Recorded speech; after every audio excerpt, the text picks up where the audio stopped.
Great morning दोस्तों, नमस्कार। भूपेश आनंद आपके सामने है। दोस्तों, मैंने आज आपके लिए एक लेक्चर 7 तो स्टार्ट करना ही है। That is we are doing preparing basic financial statements. But बेटे, ये लास्ट लेक्चर और मैं कुछ बताना चाहता हूँ आप सभी को। आप बहुत छोटे से थे तो आपने एक कहानी सुनी थी, एक कछुआ था और एक खरगोश था, बेटे रैबिट और टॉर्टोइस की। याद है बेटे वो कहानी? मैंने उसको याद कराने के लिए ये इमेजेस आपके सामने गूगल बाबा से पूछी और ये इमेजेस आपके सामने रख दी। एक बात समझ आती है बेटे इस कहानी से जो आप भूल चुके हैं।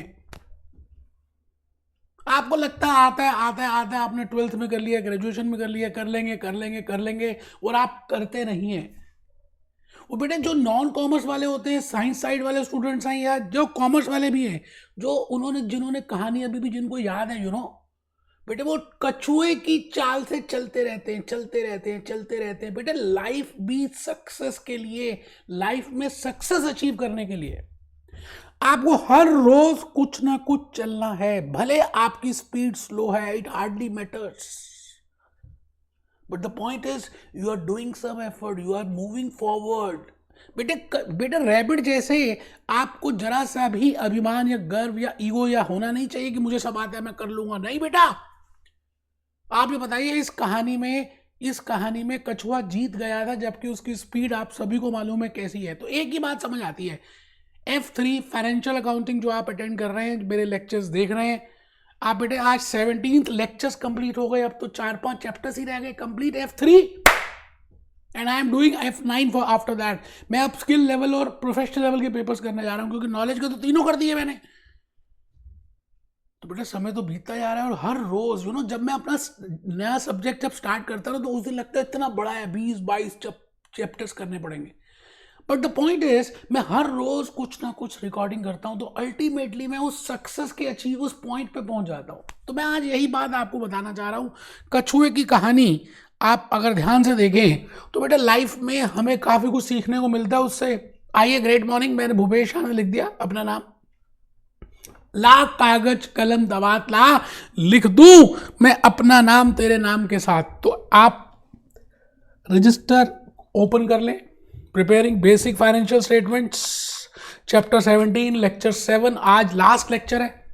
बेटे मैंने IAS 1 बता दिया, IAS 10 बता दिया, IFRS 15 बताने जा रहा हूं। इंटरनेशनल फाइनेंशियल रिपोर्टिंग स्टैंडर्ड 15 आज मैं आपको बताऊंगा। बेटे very important, no doubt this standard is very detail, बहुत लंबी डिटेल में है ये स्टैंडर्ड, बट स्टिल मैं कुछ ऐसे इंस्टेंसेस बताऊंगा which are very important and which are given to you in Kaplan as well as BBP, so we should know that what are the major crux of IFRS 15। तो जल्दी से बिल्कुल तैयार हो जाइए। डाल हाथों में हाथ, हम होंगे कामयाब एक दिन, मन में है विश्वास, पूरा है विश्वास। तो चलिए जी, people who get places are the one who keep moving.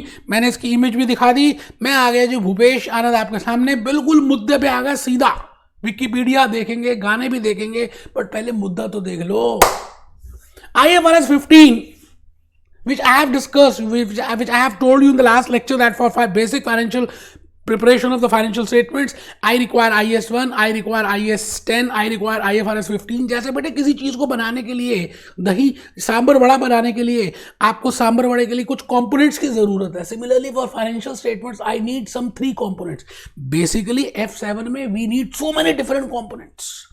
Strategic business reporting में और ज्यादा कंपोनेंट्स, बट अभी आपका बेसिक पार्ट है ना बेटे, इसलिए इंस्टीट्यूट ने सोचा कि अभी आपको 3 कंपोनेंट्स की जरूरत है, उसमें थोड़ा सा ध्यान दीजिए। तो लास्ट कंपोनेंट स्टार्ट कर रहा हूं, IFRS 15 revenue from contracts with customers. मैं आज ह्यूलेट पैकर्ड की बातें करूंगा, HP की बातें करूंगा। मैं आपको यह बताऊंगा दैट समटाइम्स इतना इजी होता नहीं है जो आपको लगता है कि सब इजी है बेटे।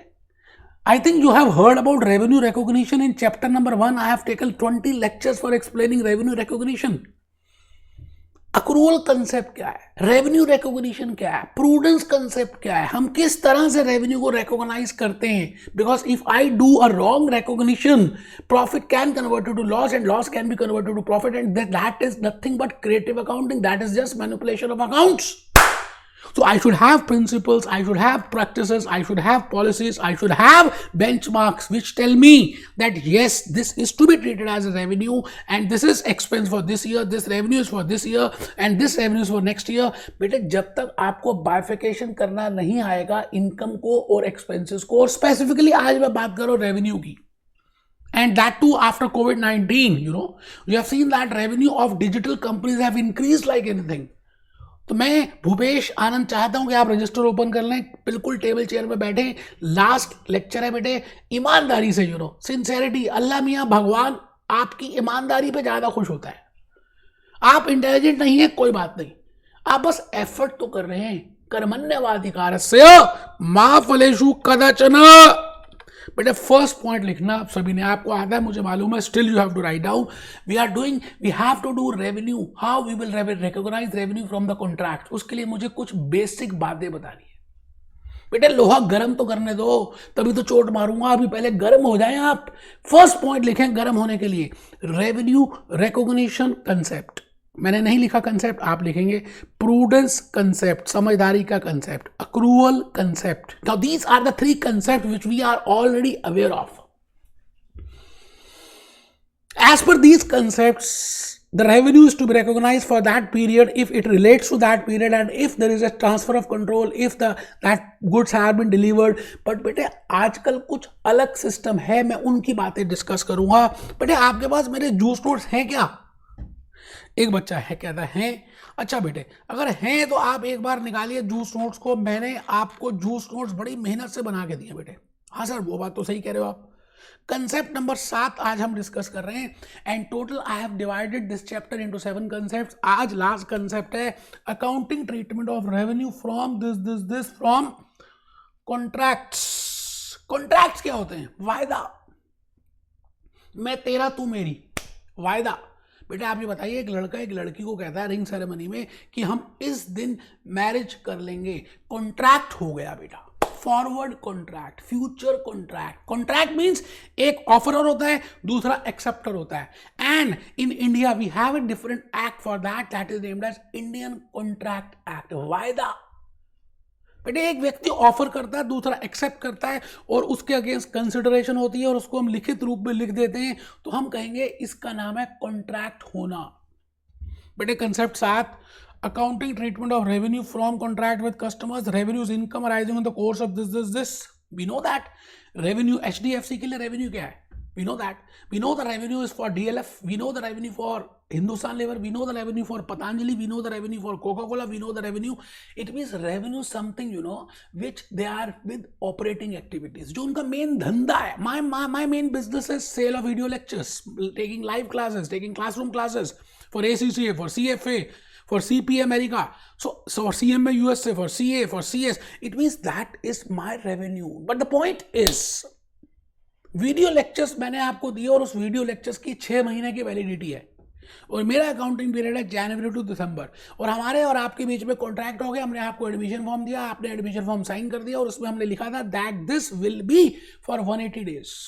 बेटे आपने नवंबर में लिया और 31 दिसंबर में my accounting year complete, supposedly like this. It means अभी 4 महीने और बाकी हैं. रात अभी बाकी है, बात अभी बाकी है. The point is the amount which you have paid me, late it B 10,000 rupees, you have paid me for 6 months. अभी 2 महीने ही इलैप्स हुए बेटे. आई एम गिविंग यू सर्विसेज. मैं आपको अपनी सर्विसेज दे रहा हूं, मैं आपको अपनी क्लासेस का एक्सेस दे रहा हूं, and I am giving you the services, I am conducting the services, but I have only 2 months have been elapsed. तो बेटे आप ये बताइए, वो जो 10,000 रुपए मुझे आपने दिए 1 नवंबर को, जो एक्सपायर होंगे नेक्स्ट ईयर, कब होंगे? 30 अप्रैल को जाकर. But my accounting period closes on 31 December 2019 और 20 ऐसे केस में.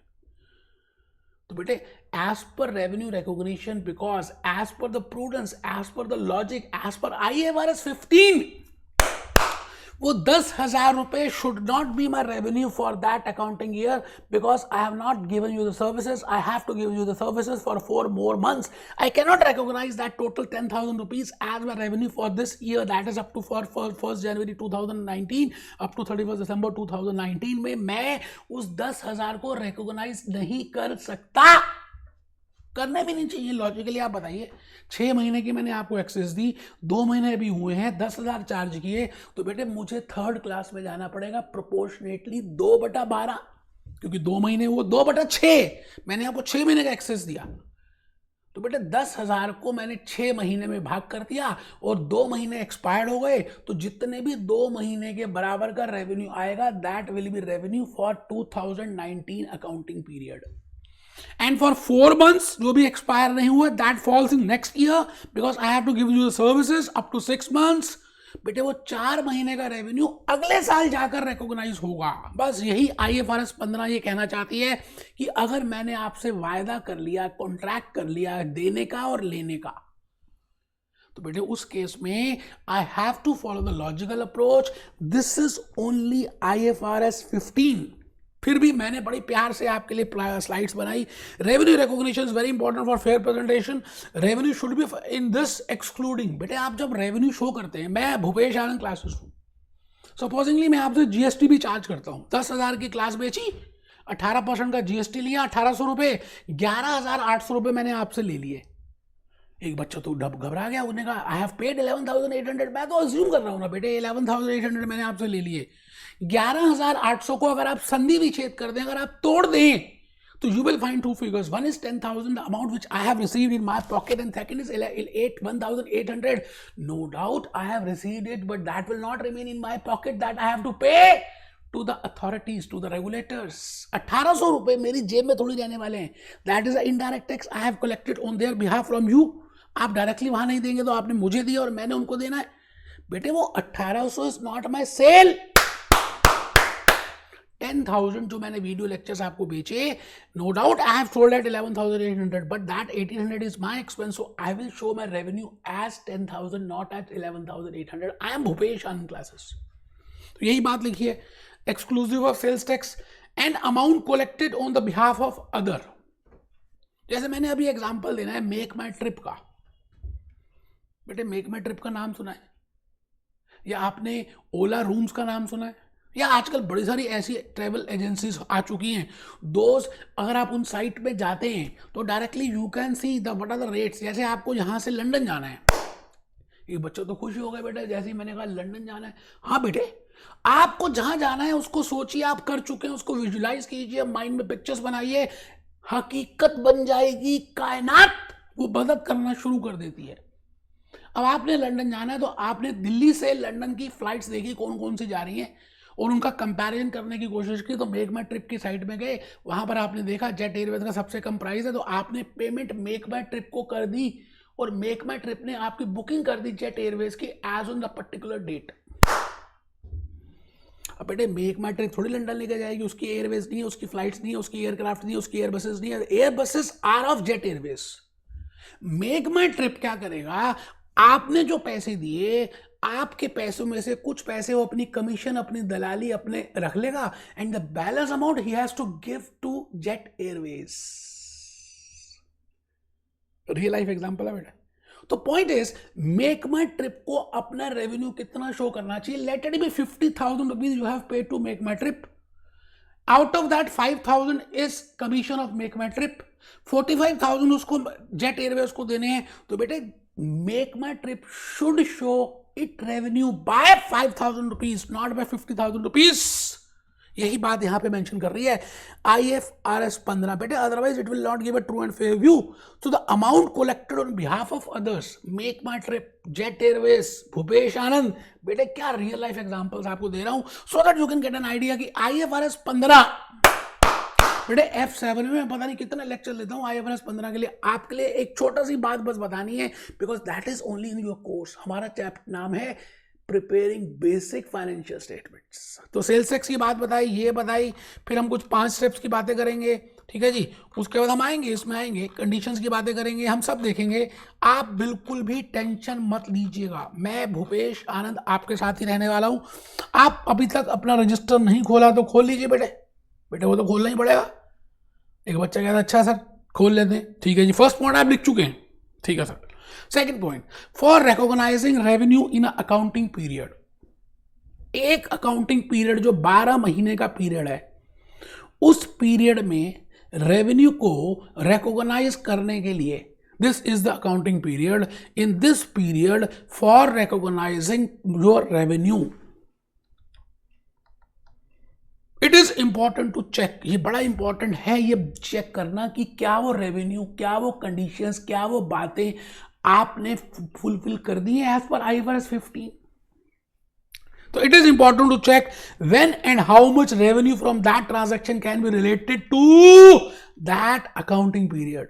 आराम से बेटे, देखो मैं जल्दी में हुई नहीं। सेकंड पॉइंट आप लिख लो, फॉर रिकॉग्नाइजिंग, बेटे जूस नोट्स भी प्रिपेयर किए, माइंड मैथ्स भी प्रिपेयर किए, क्लास नोट्स भी प्रिपेयर किए, अभी मैं आपको गाना भी दिखाऊंगा, गूगल भी दिखाऊंगा, और तो बेटे घर ही ले चलो मेरे को, और तो इससे ज़्यादा कुछ नहीं कर सकता मैं। अब आप रजिस्टर ओपन नहीं कर रहे हैं, आप बस खाली देखते जा रहे हैं बेटे ड्रामे। For recognising revenue in a accounting period, एक पर्टिकुलर पीरियड में रेवेन्यू को रिकॉग्नाइज करने के लिए it is important to check, क्या चेक करना चाहिए कि कितना और व्हेन, कब और कितना, कब और कितना वो revenue can be related with that accounting period. It is important to check when and how much revenue from that transaction can be related. मैं आज आपको रियल लाइफ एग्जांपल देने वाला हूं बेटे, ह्यूलेट पैकर्ड, HP का नाम सबने सुना, उसके प्रिंटर्स आप यूज करते होंगे, HP। आजकल HP कंप्यूटर्स भी दे रहा है, और आफ्टर कोविड-19 तो उनका सेल कम हुआ, तो उन्होंने क्या किया, एनुअल मेंटेनेंस कॉन्ट्रैक्ट भी करने लग गए कि अगर आप हमारे से कंप्यूटर्स लेते हैं तो 12 महीने तक अगर कुछ भी हुआ तो हम अपने टेक्नीशियंस भेजेंगे, आपको पूरी मेंटेन करके देंगे। इट मीन्स ह्यूलेट पैकर्ड का ये जो वायदा है, इट इज कॉम्पोजिट ऑफ 2, उसमें एक तो सेल ऑफ कंप्यूटर्स भी है और एक एनुअल मेंटेनेंस भी है। अब सवाल ये आएगा यहां पर, in this IFRS 15 we will be discussing that Hewlett Packard जो उसने कंप्यूटर्स भी सेल किए और एनुअल मेंटेनेंस कॉन्ट्रैक्ट भी एंटर किया, सपोजिंगली उसने रिसीव $10 लाख, $1 लाख, कुछ भी, no whether that total amount will be treated as an income, as a revenue of Hewlett Packard HP in that year? No बेटे वो 12 महीने का। अब IFRS 15 उसमें हमारे को बहुत कुछ गाइड कर रही है, गाइडिंग प्रिंसिपल्स हैं। वैसे आपको बता दूं कि ऐसा हो ही नहीं सकता कि वो पूरा का पूरा अमाउंट HP अपने प्रॉफिट एंड लॉस के रेवेन्यू में शो करे।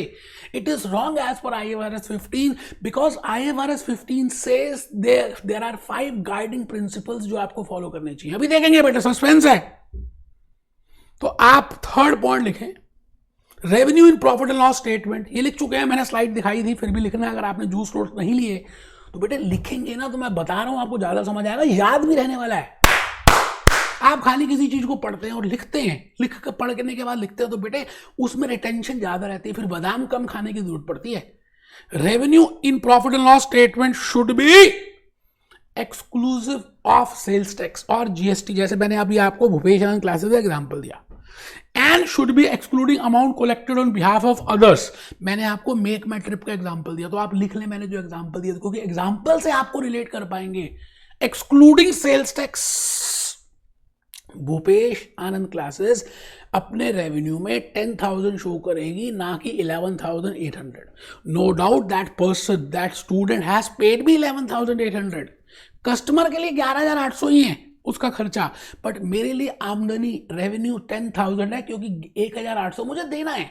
Make my trip excluding amount on behalf of others, बेटे मैंने एग्जांपल भी लिख दिया।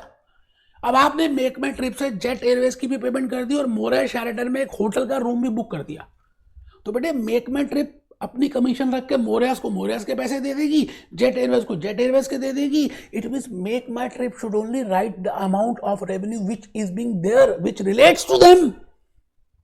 चलिए जी, मैं आ गया जी सबसे इंपॉर्टेंट पॉइंट में, IFRS 15 के सबसे इंपॉर्टेंट फेज में आ गया मैं इस समय।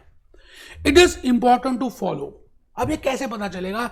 इन सभी प्रॉब्लम्स के लिए IFRS 15 ने 5 स्टेप्स दे दिए। 5 पांडव थे, 5 कुंती माता के पुत्र थे, जिसकी वजह से महाभारत की लड़ाई रची गई। बेटा 5 steps IFRS 15 has given to us that if we follow those 5 steps, बड़े easy steps है, लॉजिकल है, अभी तक तो वैसे मैंने बता भी दिए जाने अनजाने में, पर लिखेंगे it is important to follow 5 steps as per IFRS 15 in order to determine how much revenue is to be recognized.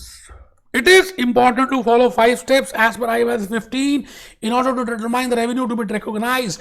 इतने इजी हैं कि मैं बता नहीं सकता। अगर आपने ध्यान से आने वाले 5 मिनट मेरी रियल केस स्टडी, मेरी कहानी, रियलिटी की जो केस स्टडी उसको रिलेट कर दिया, सुन ही लिया, तो काम हो जाएगा बेटे। पहला स्टेप, आइडेंटिफाई द कॉन्ट्रैक्ट। लिखो, चित्र बनाओ, मैंने फोटोज बनाई है, बनाओ फ्लो चार्ट, मैंने टाइमलाइन बनाई है, मैंने एग्जांपल लिया ह्यूलेट पैकर्ड, HP ह्यूलेट, मैं अब HP बोलूंगा, ठीक है, ह्यूलेट पैकर्ड कंपनी से पता है, और एक एग्जांपल लिया JK सीमेंट्स।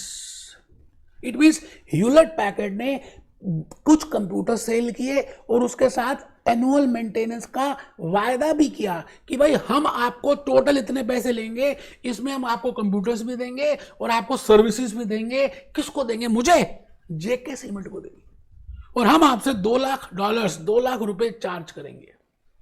तो बेटे पहली बात हम देखेंगे स्टेप नंबर 1 में, what is a contract between HP and JK। बेटे इन दोनों के बीच में कॉन्ट्रैक्ट है, ठीक है सर। Second point, identify. अब हम ये देखेंगे जो कॉन्ट्रैक्ट है उसको अलग अलग कर देंगे, उसकी संधि विच्छेद कर देंगे, उसमें हथौड़े मारेंगे, टूट जा कॉन्ट्रैक्ट, टूट जा कॉन्ट्रैक्ट। कॉन्ट्रैक्ट कहता है अच्छा मैं टूटा, उसके 2 छोटे छोटे कॉन्ट्रैक्ट निकले, एक तो कंप्यूटर बेचने का और एक एनुअल मेंटेनेंस देने का। तो step number 2 as per IFRS 15, identify the separate performance obligation within a contract. उस कॉन्ट्रैक्ट में आपको जो सेपरेट ऑब्लिगेशंस हैं उसको अलग अलग कर दीजिए। I have just given you the example that in case of HP and JK Cement, the contract can be divided into 2 small contracts. As per one contract, HP will be giving computers, and as per second contract, HP will be giving the services as annual maintenance for 6 months or 12 months. तो बेटा 2 भागों में divide कर दिया, चित्र बनाइए। Total मान लेते हैं 2 लाख रुपए लिए उन्होंने, तो 2 लाख को मैंने भाग कर दिया, late it B 1 lakh for computers and let it B 1 lakh for AMC. So I have just prepared a diagram for you, a flow chart for you. This is HP, that is JK Cement, and they are bifurcating it. Okay, now they are charging 1 lakh rupees as service charges for 12 months. एक बच्चा कहता है sir गाना दिखाओ थोड़ा अच्छा लगेगा। अच्छा बेटे दिखाऊंगा बिल्कुल, आपको लेकिन कमेंट लिखना है कि वो मूवी कौन सी थी और उस गाने में आपको पसंद क्या आया, क्या अच्छा लगा। आइए बेटे देखते हैं, आइए। आपने कह दिया तो मैंने दिखाना है बेटे, क्यों नहीं दिखाऊंगा, मेरे को आपसे प्यार है, क्या करूं। ज्यादा देर के लिए नहीं दिखा पाऊंगा बेटे, थोड़ी देर के लिए दिखा पाऊंगा। आपको ध्यान से देखना है उस 2-3 मिनट, मोटिवेट होना है, मूवी का नाम लिखना है और आपने क्या सीखा उस गाने से। मिट्टी में तेरा ऊपर अल्लाह, नीचे धरती, बीच में तेरा खून है तेरी मिट्टी। मैंने हिंट दे दिया, आगे आप देखेंगे। मैं भूपेश आनंद आगे चल पड़ा बेटे, मैं आगे चल पड़ा। हाँ बेटे आगे चलना ही पड़ेगा ना, थोड़ा सा स्टेप नंबर 1, 2 कर लिया, स्टेप 3 में आ जाइए बेटे। Determine the transaction price. I think in the first flowchart only I have told you that 2 lakh is the amount which they are charging, and in the second flowchart I have told you that 1 lakh they are charging for computers and 1 lakh they are charging for services. It means the transaction price is 1 lakh for computers and 1 lakh for AMC annual maintenance contract. Step number 3, step number 4, allocate भी तो हमने कर ही दिया बेटे। अब मैंने तो सब कुछ ही दे दिया, आप खाओ बस, मैंने आपको हलवा बना के दे दिया, आपने खाने का काम करना है। Allocate the transaction price to the separate performance obligation. We have seen that there are 2 obligations and we have divided into 50-50. Let it the case like this. And now the point is, अब कहानी किस्मत की start होती है। Hewlett Packard को अपने accounting period में क्या वो 2 लाख रुपए पूरे के पूरे ही क्रेडिट करने हैं? एक बच्चा कहता सर IFRS 15 उसको थप्पड़ मारेगी। हाँ बेटे बिल्कुल थप्पड़ मारेगी। मैं एक बात अज्यूम करता हूं और आप सबको ये बताने की कोशिश करता हूं that let the accounting period of Hewlett Packard be January to December, let it be 2019 and let it be 2019। और मैं कहता हूं ये जो डील हुआ ना उनका जेके सीमेंट के साथ, ये हुआ 1 नवंबर 2019 को। किसका? मेरा थोड़ी हुआ, ह्यूलेट पैकर्ड का, HP का। किसके साथ? जेके सीमेंट के साथ। वायदा हो गया, ये वायदा रहा। रघुपति रीत सदा चली आए, प्राण जाए पर वचन न जाए। वचन हो गया बेटे, ठीक है जी, वचन हो गया कि तुम 2 लाख रुपए हमें दोगे। हाँ बिल्कुल देंगे। इस 2 लाख रुपए के अगर हमने विभाजन कर दिया, संधि विच्छेद किया, we have divided that 2 lakh rupees, so we have seen that 1 lakh for this, 1 lakh for this, this is for computers and we have delivered all the computers. Control आपके पास चला गया, हमने नहीं, हमारे पास कंट्रोल नहीं है। HP ने सारे के सारे कंप्यूटर्स, 10 मान लेते 10 कंप्यूटर्स थे, 10 के 10 डिलीवर कर दिए। Now they are in the possession of JK Cement. Now JK Cement can do anything with those computers. It means the control is not with now HP, that control is with JK Cement. तो बेटे जैसे ही control चला गया at that moment, उसी point of time पे, at that point of time, at point of time, at that moment, that 1 lakh rupee, when the control has been given by HP to JK Cement, उसी moment में 1 नवंबर 2019 को मैं मानता हूं कि control चला गया। बस यही दिन, तारीख पे तारीख बेटे, इस तारीख पे 1 lakh rupee will be treated as income or revenue for Hewlett Packard, that is HP, because computers का control is not with now HP, rather that is with JK Cement। एक बच्चा कहता सर ये तो बिल्कुल ठीक कह रहे हो, बट आप ये बताओ वो जो 1 लाख रुपए उन्होंने सर्विसेज के लिए, एनुअल मेंटेनेंस के लिए, वो 1 साल के लिए है? हाँ बेटे 12 महीने के लिए। तो आप ये बताइए, ये जो 1 लाख है, ये बेटे एक साथ at a moment of time नहीं होगा, ओवर अ टाइम होगा। एक बच्चा कहता सर आप 2 वर्ड्स यूज कर रहे हो। बेटे बिल्कुल IFRS 15 कह रहा है some part, some revenue will be recognised at a particular time. When you are delivering goods, when you are transferring the control, for that I will consider a particular time. And IFRS 15 also says that some part of revenue will be treated over a time, because services आप धीरे धीरे दोगे। जैसे मैंने कहा 2 महीने, नवंबर और दिसंबर का महीना बीत गया 2019 में, आपने कुछ सर्विसेज दी, 1 लाख रुपए आपने चार्ज किए थे, मैंने थोड़ी किए थे, ह्यूलेट पैकर्ड ने चार्ज किए थे। किससे? जेके सीमेंट से।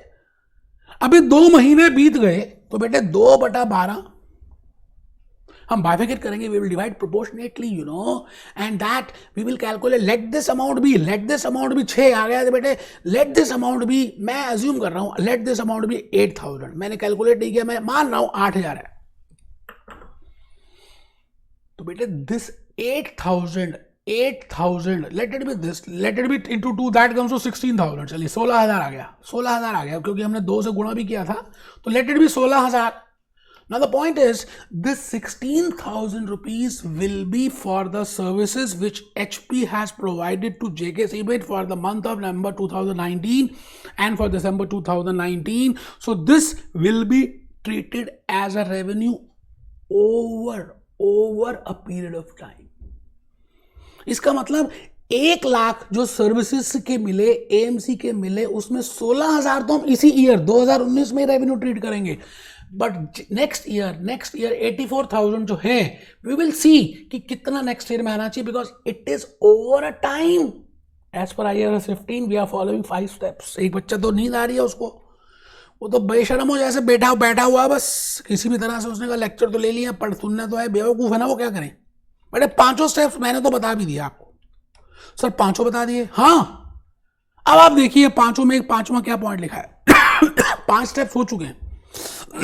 As per IFRS 15 revenue is recognised either over a period of time. This is for services जो मैंने अभी अभी लिया, एनुअल मेंटेनेंस कॉन्ट्रैक्ट, और at a point of time this is for computers. बेटे मेहनत करिए, ऐसा नहीं है कि बस फॉर्मेलिटी से मैं पढ़ा रहा हूं. आप मेरी बॉडी लैंग्वेज देखिए, आप मेरी बातों को देखिए, आप मेरे एहसास को देखिए, आप मेरे एफर्ट को देखिए, आप मेरी हैंड रिटन स्लाइड्स देखिए, जूस नोट्स देखिए. बेटे पढ़ाना इसको कहते हैं, और मैं थकता नहीं हूं क्योंकि मैं मन से पढ़ा रहा हूं बेटे आपको. सो IFRS 15 ये कहता है that you have to follow either over that revenue will be recognized either over a period of time or at a point of time. When I say period of time, it means it is for a performance obligation. आपको अभी कुछ services देनी है, मैंने उन services के लिए लिखा AMC for HP. ठीक है जी. HP will satisfy performance obligation. जब वो परफॉर्मेंस करेगी, जितना करेगी उसके हिसाब से हम उसकी सर्विसेज के रेवेन्यू को रिकॉग्नाइज करेंगे. But the revenue which is or at a point of time when control over goods supplied been transferred. जब मैंने कंट्रोल दे दिया उन 10 कंप्यूटर्स का, तो 1 लाख रुपए उसी दिन 1 नवंबर को मेरे रेवेन्यू में ट्रीट हो जाएंगे. आई थिंक बात आपको समझ आ चुकी है. मैं भूपेश आनंद आपको ये कहना चाहता हूं कि IFRS 15 और भी बहुत बड़ी है बेटे. सागर है. We will discuss Sagar in F7 financial reporting and we will discuss in SBR strategic business reporting. अभी तक के लिए इतना ही काफी है. एक हम क्वेश्चन करेंगे टेस्ट यू अंडरस्टैंडिंग, उससे हमें समझ आ जाएगा what we want to say. But उससे पहले ये डिस्क्लोजर नोट्स लिख लीजिए that if you as per IFRS 15 it is important that you should disclose that which accounting policy you have followed for revenue recognising and what are the judgement you have made in those 5 steps. वो 5 steps जब आप follow कर रहे थे तो कौन कौन सी judgements आपने फॉलो की, और अगर आपने रेवेन्यू टोटल शो किया तो उसका ब्रेकअप दिखाना जरूरी है. जैसे इस केस में Hewlett Packard has to show 1 lakh as from computers and 16,000 from services. 84,000 is the advance received. It is not a revenue. ठीक है जी, लिख लो. एक क्वेश्चन करेंगे test your understanding. Question number 4 आपको करेंगे. आपके पास कैप्लन हो तो कैप्लन निकाल लीजिए, अदरवाइज मैंने अपने नोट्स में उसको लिखा हुआ है, हम उसमें से कर लेंगे. Accounting policies for revenue recognition, judgements in 5 steps in total amount of revenue recognise in categories. आराम से बेटे डिस्क्लोज करना इंपॉर्टेंट है. ओके सर, आगे चल रहे हैं. बेटे मैं आ गया. सर कहाँ आ रहे हो आप? बेटे मैं भूपेश आनंद आज लास्ट लेक्चर में आपके सामने अपने जूस नोट से एक क्वेश्चन जो आपने कैप्लॉन से भी देख सकते बेटे, मैंने वहां से ले लिया और मैंने नाम बदला. During the year Alia Bhatt, आहा मैंने कंपनी का नाम डाला Alia Bhatt. During the year ended June 30th 2004. इसका मतलब मेरा अकाउंटिंग पीरियड 1 जुलाई 2003 से शुरू हुआ होगा और ये जाकर कंप्लीट हुआ कब 30th जून 2004. अब बेटे एक कस्टमर आया ए,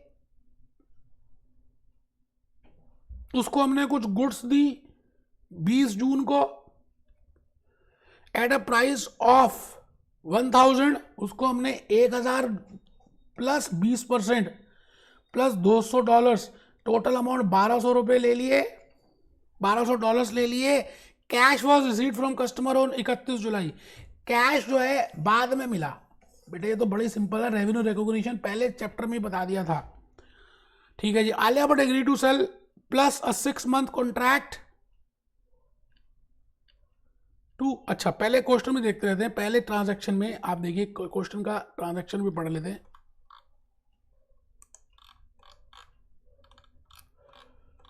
अच्छा चांस की बात हो है नहीं इसमें, कोई बात नहीं बेटे, आप कैप्लन निकालिए. जब कैप्लन में पूरा देखना पड़ेगा, कोई बात ही नहीं है बेटे.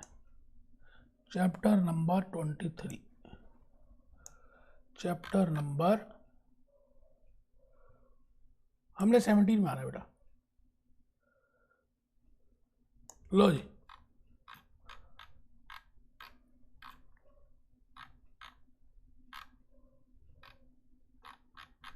इनकम्प्लीट रिकॉर्ड है बेटा, ये आ गया हम 17 में.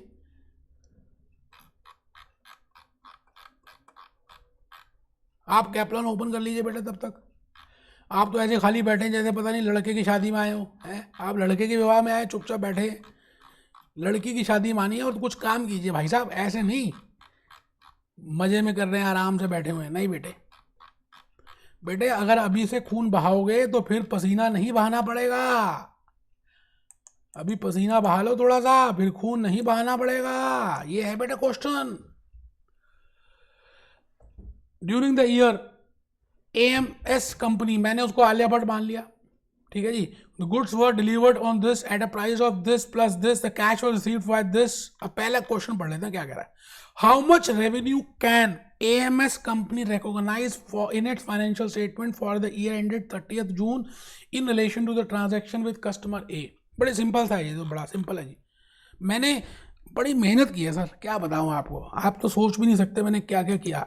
ये देखिए मैंने इस ट्रांजैक्शन 1 का पहले चित्र बना दिया, फोटो बनाएगी, सो that you can get an idea. बेटे फोटो बनाई, आपका अकाउंटिंग ईयर स्टार्ट हुआ 1 जुलाई 2003 से 30 जून 2004, 12 मंथ्स का। एक ट्रांजैक्शन हुई 20 जून 2004 को, जिसके पैसे जून के बाद मिले, 30 जून के बाद।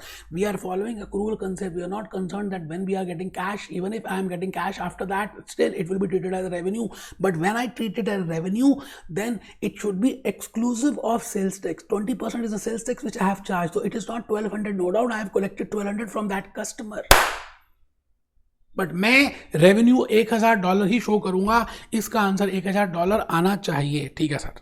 आइए आइए, मैं आ गया जी दोबारा से। सर कहाँ, क्वेश्चन नंबर, उसी क्वेश्चन में बेटे बार बार पूछते हो, अच्छा थोड़ी लगता है। आप आ जाइए कैप्लॉन में, सेकेंड पॉइंट आ जाइए। AMS company agree to sell goods for a 6 month maintenance agreement. अब इसमें मजा आएगा क्योंकि आप एज ए एग्रीमेंट बेच रहे हैं। $1500 आपने टोटल एग्रीमेंट है, and the goods are maintain was sold separately.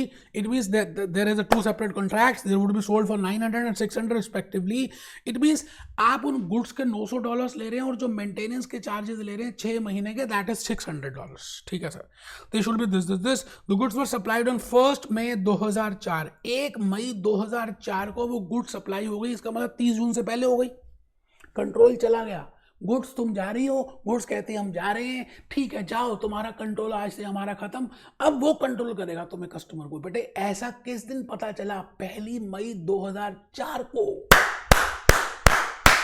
तो बेटे I will say that this revenue of $900 will be treated as a revenue for that company, for the seller company, as on up to for the year ending 30th June 2004। ठीक है sir, बिल्कुल ठीक है। If the goods and maintenance this and the maintenance contract on that day and the maintenance contract commenced on that day, उसी दिन से maintenance भी शुरू हो गया। कब? 1 मई को। मुझे एक चीज बताइए, मैंने अभी आपको एग्जांपल दिया था, 1 मई से कॉन्ट्रैक्ट स्टार्ट हो गया, 30 जून को मेरा पीरियड खत्म होगा, कॉन्ट्रैक्ट 6 महीने का है, तो क्या $600 मुझे इनकम माननी चाहिए? बेटा IFRS 15 चीख के बोल रही है that you should follow 5 steps approach and you should credit only the proportion amount in case of performance obligation. It should be treated as a revenue over a time. $600 will not be at a time. $900 will be at a time because we have transferred the control. But for services, for maintenance, it will not be at a time. तो बेटे $600 is for 6 months, for 2 months $200. It means $200 plus $900, total आ गया $1100. Now $1100 will be treated as a revenue for the seller company. Now it should be exclusive of sales tax. बात समझ आ रही है? तो यही question उसने पूछा है, आपको मैंने लॉजिक पहले ही बता दिया है। बेटे बात ये है कि आप कितने सीरियस हैं अपने लिए, ठीक है ना। कराने को तो मैं सब कुछ करा ही रहा हूँ, ठीक है जी। बेटे आपको मैं अब क्या बताऊँ, मैं आपसे प्यार करता हूँ इसीलिए सब कराता हूँ। और IFRS 15 के लिए मैंने विकीपीडिया भी ओपन कर ली। विकीपीडिया ये कहती है कि क्या बोलती है, आइए देखिए। IFRS की बातें कर रही है विकीपीडिया, अकाउंटिंग स्टैंडर्ड बोर्ड की बातें कर रही है विकीपीडिया। तुम कैसी बातें करती हो, बार बार तुम मुझे कुछ बातें बताती हो। फाइनेंशियल स्टेटमेंट्स दिस बेटे बड़ी सारी बातें हैं, रेवेन्यू मॉडल है। मैंने आपको काफ़ी सारी मेन बातें तो बता भी दी, 5 स्टेप्स बता दिए, ट्रांजैक्शन प्राइस बता दी। इतनी मेहनत कीजिए कि खुदा खुद पूछे कि तेरी रजा क्या है। मजा तो तब आ जाए यार। First attempt, first clear, with logics, with real case studies, with projects. मतलब आपको खुद ही अपने आप को शाबाशी देने का मन है यार। इन्हीं बातों के साथ बेटे आपने चैप्टर 17 तक कंप्लीट किया, सारे कंसेप्ट क्लियर किए, मैंने सारे टेस्ट व्यू अंडरस्टैंडिंग कंप्लीट किए। उम्मीद है आपको अच्छा लगा होगा। आप कमेंट्स लिखिए और जो भी डाउट्स हैं, जो भी क्वेश्चंस हैं बेटे मेरे को बताइए। इसीलिए मैंने ये पूरा का पूरा चैप्टर अपलोड कर दिया यूट्यूब में। मिलते हैं बेटे। Be happy, B jolly, B cheerful.